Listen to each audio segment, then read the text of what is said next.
So today we are working on histograms. A histogram is a fancy name for a bar graph that touches. So if you notice here, these bars all touch. Histograms show data in intervals or ranges. So an interval is a range. So let's look at what an interval is.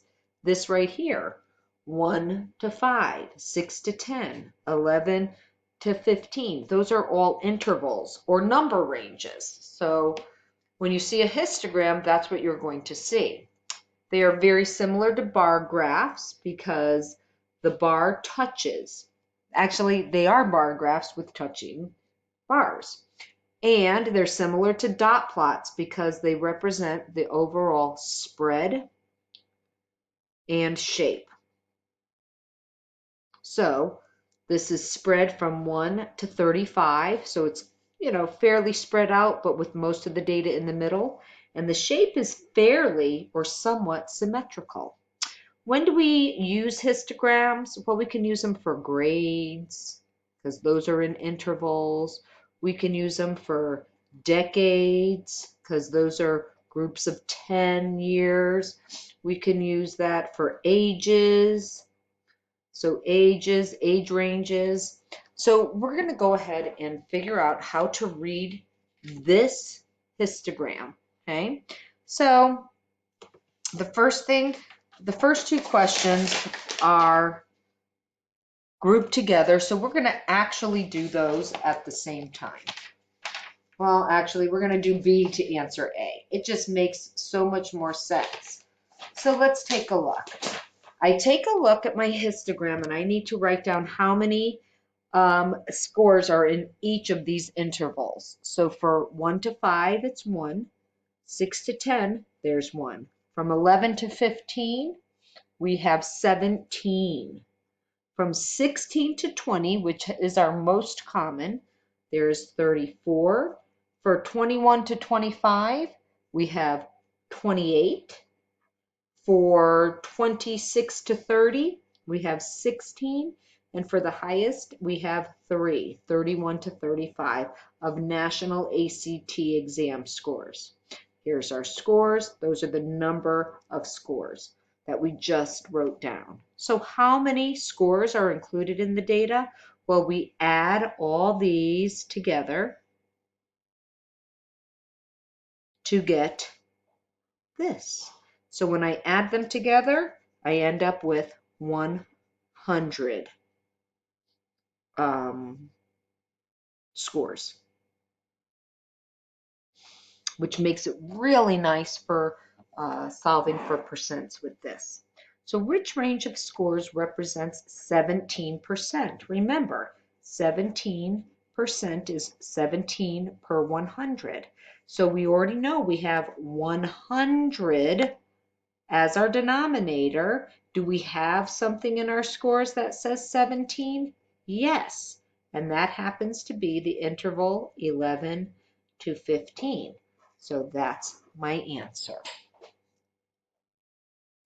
Now this says what percent of the scores are included in the 21 to 25 range. So I already know that it's out of 100 because there are 100 scores. So it makes it very easy to determine a percentage. So I look at the 21 to 25 and it is 28. So that means it is 28%.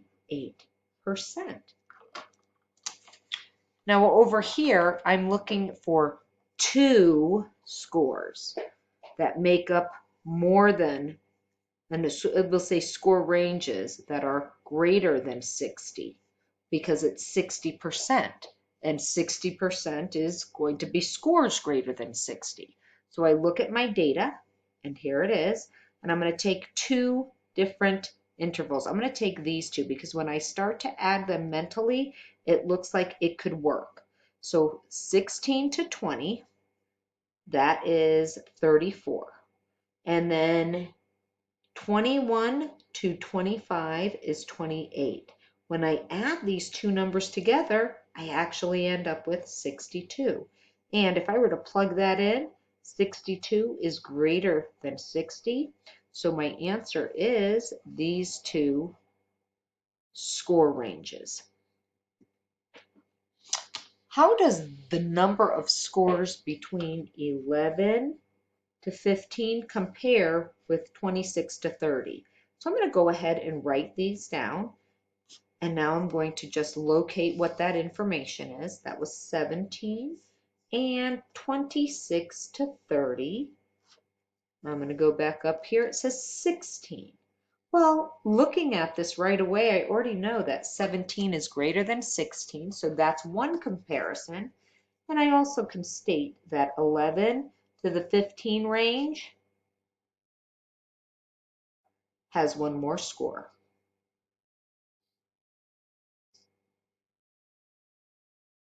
Okay. So a truth about this statement is two scores are in the 1 to 10 range. Let's look and see and prove that true. Hey, 1, 2, 1, 2, it's 1 to 10. That is true. Another truth is that 100 people were surveyed, or we could even say scores collected. Now, what would be false? We had a couple different answers in our classes. So we could say that half the scores were above 26. Let's look. Let's see, is that can't be true because half would be 50 and we only have 19. So that would be a falsehood. So I'm going to move to the next one. And we're going to take a look at library patrons. I'm going to go a little bit closer. I'm going to write in the bars what those numbers are. I always think that that is an excellent idea.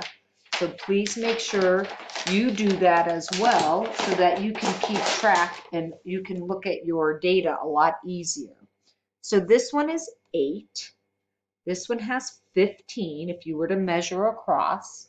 This one is 6. We have 2 here, and 7 and 12. Now determine the total number of library patrons. Well, when I add all of these numbers together, I end up with 50 patrons. How many library patrons are younger than 30? So patrons have to be less than 30. I come back up here and I see that the age range here is 30 to 39. So these are all older than 30. So to get younger than 30, I'd have 8 plus 15 equals 23 patrons. Now over here, based on the information in the graph, we're looking for two age ranges that are responsible for 40%. So that means it has to be 40 out of 100. But the total number of patrons we have is 50. So this is where I look at it and I say, I can make this an equivalent fraction. It's easy to see. So I would have to multiply 50 by 2 to get 100. What number would I multiply by 2 to get 40?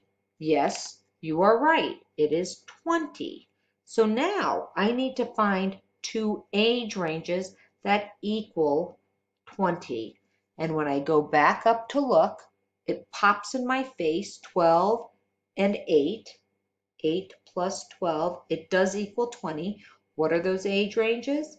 Well, we have 10 to 19 and 60 to 69. Again, we're going to do the same thing we did here for here. It says based on the information in the graph, which age ranges are 30% actually are 30% of the library patrons. Okay, so now again, we have 50 total. And when I look at 50, I could multiply it by 2 to get 100. Well, what would I have to multiply by 2 to get 30? It's 15. So what age range fits there? I'm going to go back up here, and there's only one, and that is 20 to 29.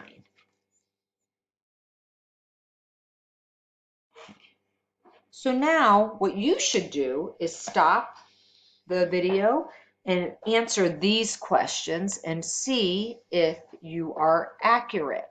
So go ahead and stop it, do it independently, and now I'm going to go ahead and show you what the answers are to this set of problems.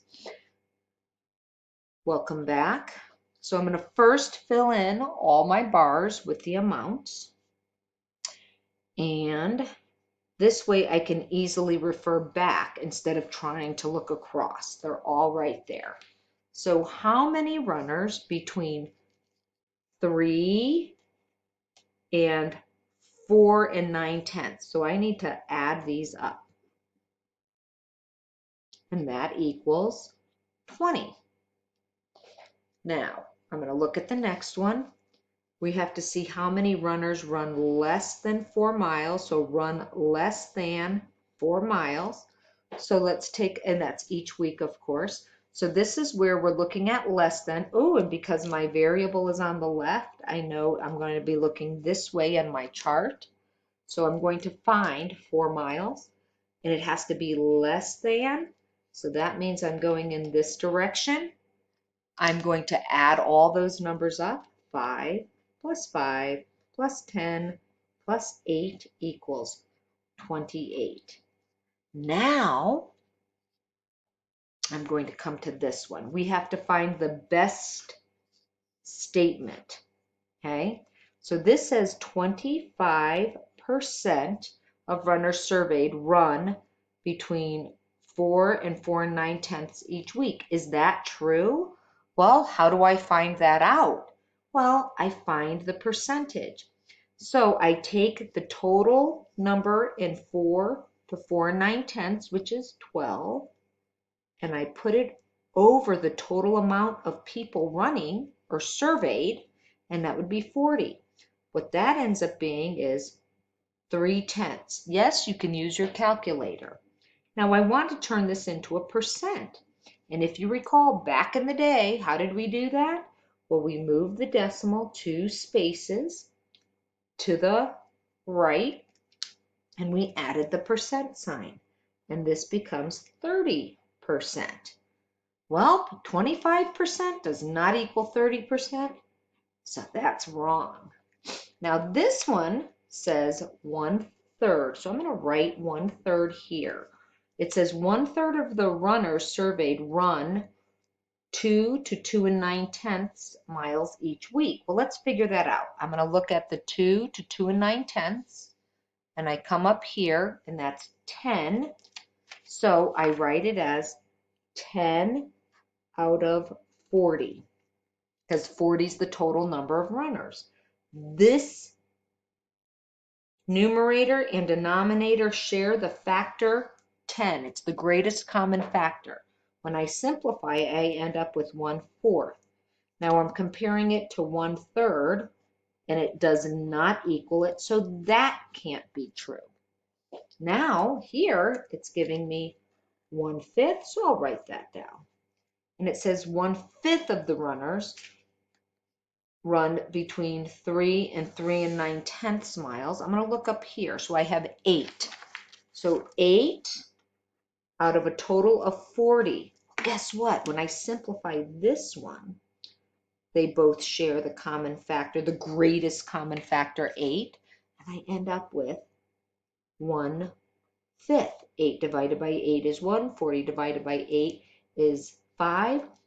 And 1/5 actually equals 1/5. So this one is true. I don't even need to read through that one. And there you have it.